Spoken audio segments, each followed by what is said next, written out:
Giving your clients more options is actually killing your sales. This is backed by science. Today, I'm going to talk about something that's quietly killing your sales called choice overload. Brokers love saying, we offer choice, we got lots of options, but the truth is too many options paralyzes people and stops them from making a decision. And it's not just theory, it's psychology, it's human behavior. I'm going to jump into it here in a second. Hey, I'm Scott Beckford. This is the Love Mortgage Brokering Podcast. And every week I share with you a tactical episode and an interview episode that you can use to improve your mortgage business. This week, it's a tactical one on choice and 3 areas where brokers are actually hurting themselves. Before I do that, I want to give a shout out to our sponsor. Ownwell is an amazing tool there for mortgage brokers to be able to monitor their homeowners' buying power and their equity on a monthly basis. They create these amazing reports that create conversations from clients or with clients that create deals, create referrals. And they've got open rates of 60 to 80%. Check them out at ownwell.ca/Scott. And let's jump into this episode. All right. So the psychology of choice overload. So humans, people, myself included, we use what are called heuristics. Psychologists call it a heuristic, which is a mental shortcut. Our brains are only 2%, or 2% of our body weight, but they use 20% of our calories in a day. They're very energy hungry. And so one of the things that we've figured out how to do is use these shortcuts for decision making. And they often work, but they don't work all the time, and it can lead to some bad decisions. I'll give you an example. I remember one of the first times I flew into LAX and I was coming out, this was even before Uber. So this was way back when. Came into LAX and I saw this line of people for the cabs, and there's this guy standing off to the side and he's like, hey, do you want to skip the cab line? I'll drive you. This was not Uber. I looked at him, and then I looked at this long line of people that he'd obviously already asked, and they all ignored him. And I instantly decided, I don't know who you are. I'm not getting in your car. And so I just said, no, thanks. I just went and got in the taxi line. And that was an example of a heuristic saying, of social proof. So we'll use social proof. If you do this on Amazon, you go to Amazon, you see something that's been sold 1,000 times in the last month, you go, that's probably a good product. If 1,000 people have bought it, right? That's a shortcut that often works. And they can be called, when they fail, so when these heuristics fail, we call them cognitive biases. And they can create thinking errors. And the big one is choice overload. So I'm going to talk to you about a study that was done on giving people more options and how it absolutely killed sales. And then I'm going to give you 3 examples of how mortgage brokers can use this psychology, this principle in their mortgage business. And so in the book, The Paradox of Choice, there's this fantastic study that was done where the grocery store wanted to sell jam. And so they had 6 flavors on display, and result, when people tried the jam, 30% of them bought the jam. And they thought, okay, but that was great. But I bet you, here's what they thought. The next day they said, let's put 24 flavors of jam, because more choice means we're going to find something for everybody. Everybody will find a flavor they like. The result was more people tried the jam because there was all these unique flavors, but only 3% bought. So they got 10 times fewer sales because people were overwhelmed. And when our brains are overwhelmed, we don't make a decision. So if you go to your clients and say, hey, I got 10 lenders, you're not an order taker you take a menu, you just run them down through and they don't know. They're going to not make a decision. And so there's been many, many studies done on this, but typically the more choice you give someone, the less they are likely to make a decision.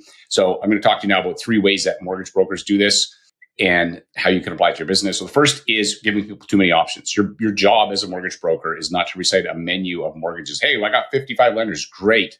The reason they're talking to you is because they don't want to talk to 55 lenders. Don't give them 55 lenders. You want to uncover what their needs are, narrow their choices, and give them 2 to 3 options max. 5 is, even in my opinion, is too many, because it starts to get to now I'm starting to the nuance between them. But 3 options is probably ideal, somewhere in the 2 to 3 options. Ask really smart questions, uncover the examples, and that way you can figure out what's the best option. So I'll give you an example of a client that was looking at, they were going to be moving to the US. So they said, hey, I want to get a mortgage. Great. And in the conversation, they're like, what's your lowest rate? We're doing the whole thing. And then in the conversation, because I had done some digging, they said, oh, by the way, we're moving to the US in a year. I'm like, whoa, hold on. We need a low penalty mortgage so that you can move. They're like, oh, we do? Yes, because here's the thing. If I hadn't done any digging, I would not have uncovered the fact that they're going to be selling in a year. So therefore, we look for a low penalty mortgage that was give them flexibility. And they couldn't even port the mortgage because they're now moving to the US. So if I would have not done the digging and just gave them a list of options, they wouldn't have even known to look for that. Here's the thing. If the customer's doing this on their own, they wouldn't have even known to look for that as an option. This is where mortgage brokers add value. So I was able to get that mortgage done. We focused on the low penalty type mortgage, and it worked out great. They ended up moving to the US. All is good. So you want to make sure you narrow down the options based on a good discovery call. Maybe I'll do a future episode on a discovery call, because I feel like a lot of times when you see in the Facebook group people, saying, "Oh my gosh, I lost this deal," you actually at the 11th hour you lost it on the discovery call. You just didn't know. You never had it. You just didn't, because you didn't do a very good job on the discovery call. The discovery call is absolutely critical conversation you need to get good at. So a second area where I see brokers do this is where they create a choice where you can create a choice where none exists. So sometimes clients feel like they don't have a choice, but you have to reframe it to help them understand. So let's say, for example, you got a client who's self-employed. They got low income on paper, but they also want a low interest rate. They're like, "Hey, my income's not low, but I really want this really low rate." And you know that they can't do it. They don't qualify. And so you can't give them two options here. So, but you can show them how, looking back, they've already made choices that have put them on this path. So, hey, look, you've got two options. One, start paying yourself more money.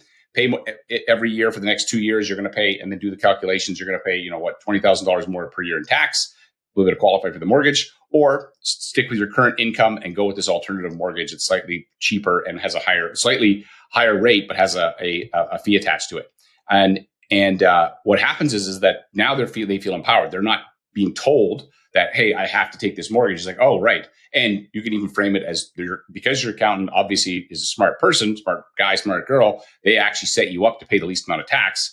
If you want, we can absolutely, Mr. Customer, get you that mortgage. We can get you the rate, but you're going to have to pay, $20,000 extra a year in tax. It's $40,000. This mortgage is not going to cost you that much extra. They go, "Oh, okay, that makes sense." If you don't tell, and here's the other thing, I'll add a little side note to this. If you don't explain the why, when you tell them this, they're going to go to someone else and look for a second opinion. They're going to be like, "I don't like your answer, therefore I'm going to go to someone else," because you have not taken the time to explain the why, that this mortgage is the mortgage that's the best fit for them based on their previous choices. So that'd be the second way that this shows up for brokers. And the third way is giving your clients too many ways to contact you. So some brokers, like, "You can contact me any way you want: email, text, DM, carrier pigeon, smoke signal, whatever." You just need to stop, because what's happening is that when you have too many inputs, especially as your business grows, you're going to drop the ball. It's not a matter of if, it's when. And when you drop the ball, you're going to have clients frustrated. I've had top level brokers tell me, "Scott, I just lost a deal because I had this message come in. I was out, with my family,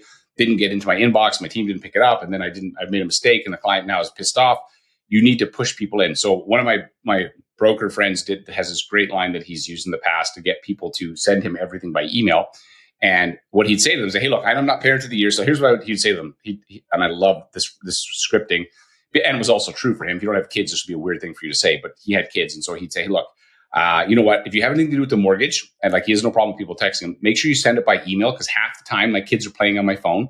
And if they see a message, they're just going to message, they're going to click the button, they're going to swipe it to the left, say ignore, and they're going to go back to their game. And then I'm going to completely miss it. My team's going to miss it."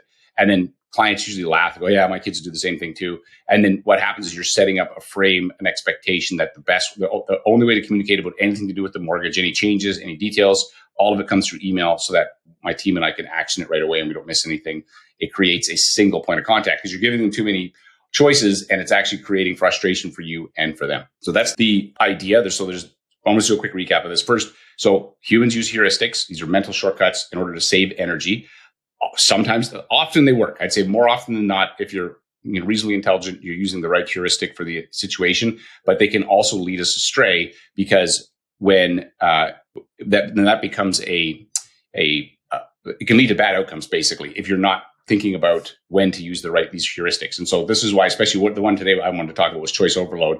If you give people too many choices, they're not going to make a decision. They're not going to move forward, and you're going to end up losing a lot more deals. So hopefully you find that useful. Thanks for listening. My name is Scott Peckford. As I always say, there's no problem in your mortgage business that someone else hasn't already solved. Your problem is who's got the answer. The goal is this podcast to provide some of those answers. Thanks for listening, and I will see you on the next episode.